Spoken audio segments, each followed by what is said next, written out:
Hello दोस्तों, स्वागत है आपका इस अंग्रेजी एकेडमी यूट्यूब चैनल पे। दोस्तों, आज हम पीटीटी का जो एग्जाम्स हुआ था उसके क्वेश्चंस जो हैं जीके के उनके ऊपर डिस्कशन करने वाले हैं। रियली क्वेश्चंस बहुत ही शानदार थे। आरएस आईएएस जो एग्जाम्स होते हैं उनमें कुछ क्वेश्चंस जो हैं ऐसे डीपली पूछे जाते हैं। और आज हम डिस्कशन करने का हमारा मकसद ये है कि आपके कोई भी अपकमिंग एग्जाम्स हैं, जितने भी कम्पिटिटिव एग्जाम्स हैं, उसमें आपको रियली इनमें से कुछ ना कुछ बेनिफिट मिलेगा। आपको ऐसे क्वेश्चंस जो है मैं एक्सप्लेन करूँगा, आपको समझना है, उनको याद रखना है, जो आपका इन फ्यूचर कोई भी एग्जाम्स होता है ना, उसमें ये क्वेश्चंस आने की पूरी संभावना है। तो चलिए स्टार्ट करते हैं। पहला प्रश्न है आपका, अजंता के जो चित्र हैं, किसकी कहानियों को चित्रित करते हैं? आपने सुना होगा कि अजंता एवं एलोरा गुफाएं हैं जो महाराष्ट्र में हैं, उनको यूनेस्को विश्व धरोहर है, उसमें इनको शामिल किया गया है, अजंता और एलोरा की गुफाओं को। और है कहाँ पे? ये महाराष्ट्र में है। तो इसके अंदर जो कहानियां हैं वो चित्रित करते हैं किसको? ये जातक कहानियों को चित्रित करते हैं। तो पहले क्वेश्चन का जो आंसर होगा वो हो जाएगा आंसर नंबर 3। और जातक जो चित्रित है, इसके अंदर कहानियां हैं, इसके अंदर वो चित्रित की गई है। अगला प्रश्न देखिए, स्वतंत्रता सेनानी श्री सूरजमल बसानिया कहाँ के थे? तो स्वतंत्रता सेनानी सूरजमल बसानिया, ये भी याद रखना है, वो एक स्वतंत्रता सेनानी थे और नाम क्या था? सूरजमल बसानिया। और ये थे कहाँ के? तो यहाँ पे आता है बांसवाड़ा के थे। ये कहाँ के थे? बांसवाड़ा की। ये जो है नाम आपने अगर पहले भी सुना हो तो भी अच्छी बात है, लेकिन ध्यान से सुनना। ये जो है वो एक स्वतंत्रता सेनानी थे और ये थे कहाँ के? बांसवाड़ा के थे। नेक्स्ट आपका, इलाहाबाद का अशोक स्तंभ किसके शासनकाल में के बारे में जानकारी प्रदान करता है? देखिए, अशोक स्तंभ जो है वो अभी हाल ही में जो नई संसद बनी है, अशोक स्तंभ उसमें लगा हुआ है। और ये जो है अशोक स्तंभ है वो आपका जो आता है समुद्रगुप्त की जानकारी है वो देता है। और इसकी जो वास्तुकार है अभी जो है वो वास्तुकार कौन है? लक्ष्मण व्यास। अशोक स्तंभ के वास्तुकार कौन है? लक्ष्मण व्यास हैं। याद रखना है चीजें। और यहाँ पे आपको क्या आता है? समुद्रगुप्त। तो राइट आंसर क्या हो गया इसका? थर्ड हो गया। दक्षिण भारत के मंदिरों में पाए जाने वाले शक्तिशाली प्रवेश द्वार कहलाते हैं। जो बड़े बड़े जो प्रवेश द्वार होते हैं दक्षिण भारत के जितने भी मंदिर हैं, उनमें उन मंदिरों को उनके जो प्रवेश द्वार है उनको क्या बोलते हैं? तो देखिए, यहाँ पे शिखर है, गोपुरम है, मीनार है। इन तीनों में से आपको फाइंड आउट करना है कि जो दक्षिण भारत के मंदिर हैं वो क्या कहलाते हैं, उनके प्रवेश द्वार है वो क्या कहलाते हैं। तो आपका आंसर क्या आएगा? गोपुरम। प्रवेश द्वार को क्या कहते हैं? गोपुरम कहते हैं। तो राइट आंसर 2 हो गया। अगला क्वेश्चन है, निम्नलिखित में से किस शासक को अभिनव भट्टाचार्य, ये एक क्या है? उपाधि है। उपाधि आपको मैंने जो हिस्ट्री का पोर्शन कराया था उसमें काफी सारी इनकी उपाधियां बताई थी महाराणा कुंभा की। ठीक है, इनकी उपाधियां हैं हाल गुरु, दान गुरु, विश्व गुरु, अभिनव भट्टाचार्य। ठीक है, हिंदू सुल्तान, ये सारी की सारी जो काफी जो उपाधियां इनके बारे में बताई गई थी। तो आपका राइट आंसर हो गया राणा कुंभा। भारत की सबसे उत्तरी सीमा है, भारत की सबसे उत्तरी सीमा है वो कहाँ पे आती है? तो देखिए, आपका एक अक्षांश होता है, एक देशांतरी होता है। तो इसमें ये पूछा गया है इसमें कि जो किस सिचुएशन पे किस जो आपका जो गोलार्ध है, गोलार्ध के अंदर उत्तरी सीमा में कहाँ पर उसका अक्षांश पूछा है इसने। तो अक्षांश पूछा है तो आपका राइट आंसर क्या आ गया? 37 डिग्री 6 मिनट नॉर्थ अक्षांश में। तो राइट आंसर क्या हो गया आपका? थर्ड नंबर हो गया। नेक्स्ट देखिए, 10,000 फीट ऊपर विश्व की सबसे लंबी राजमार्ग सुरंग किस राष्ट्रीय राजमार्ग पर स्थित है? देखिए, 10,000 फीट ऊंची है और विश्व की सबसे लंबी जो राजमार्ग सुरंग है, ये भी याद रखना। कैसे भी आपसे पूछ सकता है, तो इसको ध्यान रखना कि थर्ड राष्ट्रीय राजमार्ग थर्ड पे 10,000 फीट ऊपर विश्व की सबसे लंबी राजमार्ग सुरंग है, जो राष्ट्रीय राजमार्ग 3 पे है ना। नेक्स्ट देखिए, तुमलापल्ले जहां यूरेनियम के विशाल भंडार पाए जाते हैं, निम्नलिखित में से किस राज्य में स्थित है? याद रखो, जगह का नाम क्या है? तुमलापल्ले। और जहां पे यूरेनियम के भंडार मिले हैं, यूरेनियम के भंडार हमारे राजस्थान में भी मिले हैं। कहाँ मिले हैं? खंडेला सिक्कर। याद रखो कि ना, खंडेला सिक्कर। और एक लिथियम के भंडार भी मिले हैं, जो एक तो मिले हैं जम्मू एंड कश्मीर में, और दूसरा जो लिथियम के भंडार मिले हैं वो राजस्थान के अंदर नागौर डिस्ट्रिक्ट है, और नागौर डिस्ट्रिक्ट के अंदर जो डेगाना है वहाँ पर लिथियम के भंडार मिले हैं हाल ही में। तो ये जो है वो करंट का क्वेश्चन है, और ये निश्चित रूप से आगे आने वाले एग्जाम्स है उसमें से पूछा जाएगा। यानी कि खंडेला सीकर है उसमें यूरेनियम के भंडार मिले हैं, और आपका लिथियम की बात करें तो जम्मू कश्मीर और राजस्थान का जो नागौर डिस्ट्रिक्ट है उसका जो डेगाना ब्लॉक है वहाँ पर मिले हैं। अब ये पूछा इसमें तुमला पल्ले, तो तुमला पल्ले है जहाँ पे यूरेनियम के विशाल भंडार मिले हैं, और ये किस राज्य में स्थित है? तो ये आंध्र प्रदेश में स्थित है। तो राइट आंसर आपका क्या हो गया? 4 नंबर हो गया। एफएसआई, एफएसआई की फुल फॉर्म क्या होती है? Forest survey of India. 2021 के अनुसार निम्नलिखित में से किस राज्य में क्षेत्रफल के हिसाब से देश का सबसे बड़ा वन क्षेत्र है? सबसे बड़ा वन क्षेत्र कौन सा है? मध्य प्रदेश के अंदर है, याद रखना। ठीक है, टाइगर वाला भी सबसे ज्यादा ये मध्य प्रदेश में ही है। तो राइट आंसर आपका क्या हो गया? 1 हो गया है। अगला प्रश्न आता है, अहोम जनजातियां कहाँ से प्रवासित हुई हैं? अहोम जनजातियां हैं वो कहाँ से प्रवासित हुई हैं? तो देखिए म्यांमार, और म्यांमार का बर्मा जिसको अपन बोलते हैं, यहाँ से अहोम जनजाति है वो प्रवासित हुई है। नेक्स्ट क्वेश्चन है, निम्नलिखित में से कौन पहली भारतीय महिला थी जो अंतरिक्ष में गई थी? पहली भारतीय महिला है जो अंतरिक्ष में गई थी। देखिए कोनेरू हम्पी, ये एक शतरंज खिलाड़ी है, इसका भी नाम याद रखना, आपसे पूछ सकते हैं। कोनेरू हम्पी वो एक शतरंज खिलाड़ी है। यहाँ पे अंतरिक्ष में जाने वाली जो पहली भारतीय महिला थी वो कौन थी? कल्पना चावला। तो राइट आंसर क्या हो गया? 4। निम्नलिखित में से कौन कभी भी कार्यवाहक राष्ट्रपति नहीं बना? कार्यवाहक राष्ट्रपति है वो जाकिर हुसैन है, वो नहीं बने थे, बाकी इनमें तो कार्यवाहक बनकर रह चुके थे। तो जाकिर हुसैन है वो सीधे ही राष्ट्रपति बने थे, कार्यवाहक नहीं बने थे। तो राइट आंसर 2 हो गया। नेक्स्ट क्वेश्चन है, निम्नलिखित में से किस महिला को स्वतंत्रता आंदोलन की ग्रैंड ओल्ड लेडी के रूप में जाना जाता है? ग्रैंड ओल्ड लेडी, देखिए यहाँ पे सरोजनी नायडू है वो पहली जो महिला थी राज्यपाल बनने वाली, और दूसरा यहाँ पे सरोजनी नायडू है, सुचेता कृपलानी है, अरुणा आसफ अली है, और एनी बेसेंट है। इन्होंने राष्ट्रीय कांग्रेस की भी अध्यक्ष बनी थी। ये पहली तो कौन सी थी? Annie Besant. उसके बाद में पहली भारतीय महिला कौन सी थी? सरोजनी नायडू। ठीक है, तो ये जो इनके नाम है ये भी थोड़ा सा ध्यान में रखना है। बट यहाँ पे क्वेश्चन क्या है? ग्रैंड ओल्ड लेडी के रूप में स्वतंत्रता आंदोलन की ये बात करा है, तो अरुणा आसफ अली। राइट आंसर आपका क्या हुआ?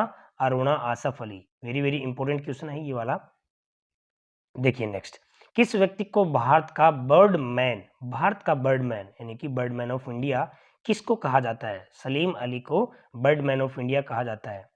नेक्स्ट, अमजद अली खान निम्नलिखित में से किस वाद्य यंत्र से, ये वाद्य यंत्र वाला क्वेश्चन है भाई, वाद्य यंत्र से संबंधित है। तो ये वाद्य यंत्र वाला जो है वो कौन सा है? इसमें सरोद। आपका क्या हो जाएगा? अहमद अली है वो किससे हैं? सरोद से हैं। तो 4 नंबर इसका आंसर होगा। यामिनी कृष्णमूर्ति निपुण प्रतिपादक है। यामिनी कृष्णमूर्ति कथक की जो है, कथक है वो उत्तरी भारत का नाट्य है। भरतनाट्यम है वो तमिलनाडु का है। ओडिसी है वो उड़ीसा का है। ठीक है, और यामिनी कृष्णमूर्ति ये किसकी है? भरतनाट्यम की प्रतिपादक है। तो राइट आंसर आपका क्या हो गया? 2 नंबर हो गया। नेक्स्ट क्वेश्चन आता है, ब्लैंक को लोकप्रिय रूप में फ्लाइंग सिख के नाम से किसको जानते हैं? तो मिल्खा सिंह का नाम बहुत फेमस है, जिसके ऊपर एक पिक्चर भी बनी है, मिल्खा सिंह भाग मिल्खा भाग। ठीक है, तो मिल्खा सिंह है वो, उसको फ्लाइंग सिख के नाम से जाना जाता है। तो वेरी इंपॉर्टेंट क्वेश्चन है। अगला क्वेश्चन है, नोबेल पुरस्कार जीतने वाले पहले भारतीय वैज्ञानिक, पहले भारतीय व्यक्ति की जहां बात करें तो जैसे जो साहित्य है, लिटरेचर है, उसके अंदर 1913 के अंदर गीतांजलि के लिए रविंद्रनाथ टैगोर को दिया गया था पहला साहित्य जो पुरस्कार है, नोबेल पुरस्कार। ठीक है, याद रख लोगे साहित्य के क्षेत्र में। बट यहाँ पूछा है कि जो भारतीय वैज्ञानिक की बात कर रहा है, तो भारतीय वैज्ञानिक जो है वो कौन से हैं? आपके सीवी रमन। ये रमन प्रभाव के कारण इनको नोबेल पुरस्कार दिया है। तो राइट आंसर आपका 2 हो गया, सीवी रमन। अगला प्रश्न है, भारत का शेक्सपियर, तो सबको पता है शेक्सपियर ऑफ इंडिया कालिदास को कहते हैं। कालिदास को शेक्सपियर ऑफ इंडिया कहा जाता है क्योंकि हिंदी के अंदर इन्होंने बहुत सारे साहित्य लिखा है, और वैसे ही इंग्लिश के अंदर शेक्सपियर ने लिखा है, इसलिए इनको शेक्सपियर ऑफ इंडिया कहा जाता है। अगला प्रश्न है, नमामि गंगे परियोजना के मुख्य स्तंभ कौन से हैं? नमामि गंगे परियोजना के मुख्य स्तंभ हैं वो, देखिए ये केंद्र सरकार की एक परियोजना है नमामि गंगे परियोजना, है ना। तो इसमें मल उपचार, आधारभूत संरचना, रिवर फ्रंट विकास, रिवर सतह फताई, इसके अंदर सारे के सारे आंसर आ जाएंगे। यानी ये जो है वो नमामि गंगे परियोजना से संबंधित है और वेरी इंपॉर्टेंट प्रश्न है, इसको अच्छे से तैयार कर लेना आप। रामसर संरक्षण क्या है? रामसर संरक्षण क्या है? रामसर जो है वो एक आर्द्र भूमि के लिए वेटलैंड से संबंधित है, जो 1971 के अंदर रामसर था, कहाँ पे? ईरान के अंदर। तो ये उसके लिए, तो इसका जो राइट आंसर है वो क्या है कि यह आर्द्र भूमि के संरक्षण और विवेकपूर्ण उपयोग के बारे में है। तो रामसर संरक्षण है वो आपका ए आंसर हो जाएगा इसका। ओजोन परत की रक्षा के लिए निम्नलिखित में से कौन सा सम्मेलन है? ओजोन परत की रक्षा के लिए जो सम्मेलन है, देखिए ओजोन O3, ठीक है। ओजोन दिवस कब मनाया जाता है? 16 सितंबर को। एक होता है मॉन्ट्रियल प्रोटोकॉल, वो भी किससे संबंधित है? ओजोन परत से संबंधित है। तो ये क्या आएगा? वियना सम्मेलन। और वियना कहाँ पे है? ऑस्ट्रिया में है। तो कौन सा सम्मेलन? ओजोन परत की रक्षा के लिए निम्नलिखित में से कौन सा सम्मेलन है? वियना सम्मेलन है। तो राइट आंसर हो गया थर्ड। अगला प्रश्न है आपका, निम्नलिखित में से किस गैस को सरकार द्वारा प्रदूषण निवारण और नियंत्रण अधिनियम के द्वारा निश्चित सीमा से अधिक जारी करने की अनुमति नहीं दी जाती? अनुमति नहीं है। बहुत ज्यादा क्या है पूछने से। एक होता है आपका SOx, SOx, एक होता है NOx, SOx, NOx, SOx sulphur dioxide, NOx nitrogen dioxide. तो यहाँ पे कार्बन डाइऑक्साइड है, नाइट्रोजन ऑक्साइड की बात जहाँ पे कर रहा है, तो वो तो है नहीं, तो बचा क्या आपका? Sulphur dioxide. तो राइट आंसर क्या आ गया आपका? एक नंबर पे आ गया। इसको अधिक जारी करने की अनुमति नहीं दी जाती है। वेरी इंपॉर्टेंट क्वेश्चन है ये भी। अगला, अम्लीय वर्षा स्मारक के संगमरमर को संसारित करती है, इस घटना को क्या कहा जाता है? अम्लीय वर्षा जैसे कि इंडस्ट्री से निकला हुआ धुआं है, जहरीली गैसों से जो बनता है, एक क्लाउड सा बन जाता है, और उससे जब बारिश होती है तो वो जो पूरा का पूरा है वो संगमरमर के ऊपर, जैसे कि आप ताजमहल है तो वो क्या हो गया, उसका कलर फेडअप हो गया, तो उसको क्या कहेंगे हम? संगमरमर कैंसर कहेंगे उसको। तो ये जो है इसका थर्ड नंबर है, वो राइट आंसर है। निम्नलिखित में से कौन सा यूनेस्को सूची के अनुसार एक विरासत स्थल नहीं है? यूनेस्को सूची, देखिए यूनेस्को सूची के अंदर हमारे राजस्थान की जहां बात करें, वो केवलादेव 1985 में, जंतर मंतर 2010 के अंदर, और राजस्थान के 6 किले हैं जो 2013 में, जयपुर 2019 में, जयपुर शहर को 2019 में किया गया है। अब यहाँ पे केवलादेव आ गया, जयपुर शहर आ गया, जंतर मंतर आ गया, बच क्या गया? बीकानेर किला बच गया। तो ये वाला क्या नहीं है? विश्व विरासत स्थल में नहीं है। तो बीकानेर इसका जो है राइट आंसर 4 हो जाएगा। अगला है, राजस्थान का राज्य नृत्य क्या है? राज्य जो प्रतीक चिन्ह होते हैं, राज्य पशु, राज्य पक्षी, वैसे एक राज्य नृत्य भी है, तो आप जानते हो घूमर है। राजस्थान का राज्य नृत्य कौन सा है? घूमर है, ठीक है। अगला देखिए, राजस्थान की कला सोने का उपयोग कर कांच पर एक सूक्ष्म चित्रकारी, जिसको बोलेंगे मिनी पेंटिंग, क्या बोलेंगे उसको? मिनी पेंटिंग बोलेंगे। मिनी पेंटिंग होती क्या भाई? जो एक कला होती है, जो सोने का उसमें सूक्ष्म चित्रकारी होती है। तो देखिए ये जो है हस्तकला से संबंधित है, और ये आती है थेवा कला है, जो प्रतापगढ़ की है। नाथूजी सोनी है वो इसके प्रवर्तक हैं, किसके? थेवा कला के। और ये जो पद्मश्री जो मिला है इस कला के लिए, उसको किसको मिला है? महेश राज सोनी को।